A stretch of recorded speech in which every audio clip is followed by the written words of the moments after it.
கர்த்தருக்கு ஸ்தோத்திரம். கர்த்தராகிய இயேசு கிறிஸ்துவின் இன்ப நாமத்தில் இனிய வாழ்த்துக்கள். இன்றைய தியானத்திற்காக ஜெபித்த பொழுது தேவன் தந்த வசனம் சங்கீதங்களின் புஸ்தகம் 110 சங்கீதம் 3 வசனம். உமது பராக்கிரமத்தின் நாளிலே உம்முடைய ஜனங்கள் மனப்பூர்வமும் பரிசுத்த அலங்காரமும் உள்ளவர்களாயிருப்பார்கள். விடியற் காலத்து கற்பத்தில் பிறக்கும் பனிக்கு சமானமாய் உம்முடைய யௌவன ஜனம் உமக்கு பிறக்கும். நம்முடைய கர்த்தராகிய இயேசு கிறிஸ்து நம்மை அவருக்கென்று சொந்த ஜனங்களாக தெரிந்தெடுத்திருக்கிறார். இந்த இயேசு கிறிஸ்து ஒரு நாளிலே இந்த பூமியிலே வருவார். அவர் திரும்ப வருவார். அப்பொழுது தேவனால் தெரிந்து கொள்ளப்பட்ட தேவனுடைய பிள்ளைகளாகிய நாம் மனப்பூர்வமும் பரிசுத்த அலங்காரமும் உள்ளவர்களாயிருப்போம். தேவன் பரிசுத்தமுள்ளவர். அவரால் தெரிந்து கொள்ளப்பட்ட அவருடைய பிள்ளைகளாகிய நாமும் பரிசுத்த அலங்காரம் உள்ளவர்களாயிருக்க வேண்டும். நாம் இன்றைக்கு தேவனை ஆராதிக்கும் பொழுது, தேவனுடைய சமூகத்தில் வரும் பொழுது நாம் பரிசுத்த அலங்காரத்தோடு வர வேண்டும். பரிசுத்தம் என்பது ஒரு அலங்காரம். இன்றைக்கு நாம் அலங்கரிப்பதற்காக நம்மை அலங்கரிக்க எத்தனையோ காரியங்களை செய்கிறோம்.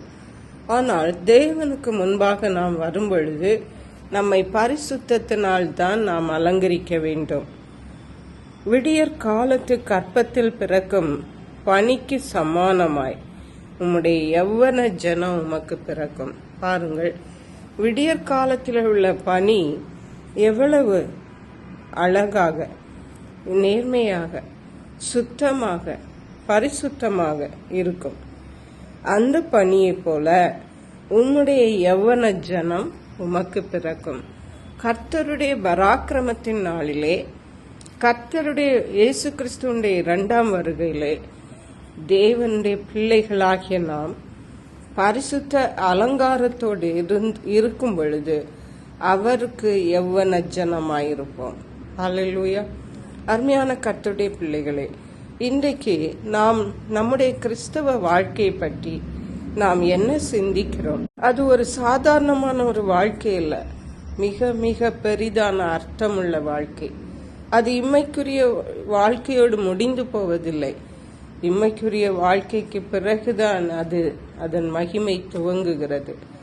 அப்படிப்பட்ட ஆசீர்வாதங்களையும் மகிமையும் சுதந்திரிக்க போகிற நாம் இந்த உலகத்திலே நாம் எவ்வளவு பரிசுத்தமா தேவனுக்கு முன்பாக நல்ல நடக்கையும் உள்ளவர்களாக காணப்பட வேண்டும். கர்த்தரை ஆராதிக்க வரும் பொழுது நம்மை பரிசுத்த அலங்காரத்தோடு நாம் அலங்கரித்து வர வேண்டும். அதற்கேற்ற கிருபைகளை தேவன் நமக்கு தந்தருளுவாராக. ஜெபிப்போம். எங்களை கிருபையை நேசித்து பாதுகாத்து வழி நடத்துகிற எங்கள் அன்பின் தகப்பன், ஆசீர்வதிக்கப்பட்ட இந்த நல்ல நாளுக்காக நன்றி. இந்த ஓய்வு நாளிலும் நாங்கள் கர்த்தருடைய சமூகத்தில் பரிசுத்த அலங்காரத்தோடு வந்து கர்த்தரை ஆராதிக்கக்கூடிய கிருபைகளை எங்களுக்கு தாருங்க. உமக்கென்று நீர் எங்களை தெரிந்து கொண்டபடியால் நன்றி.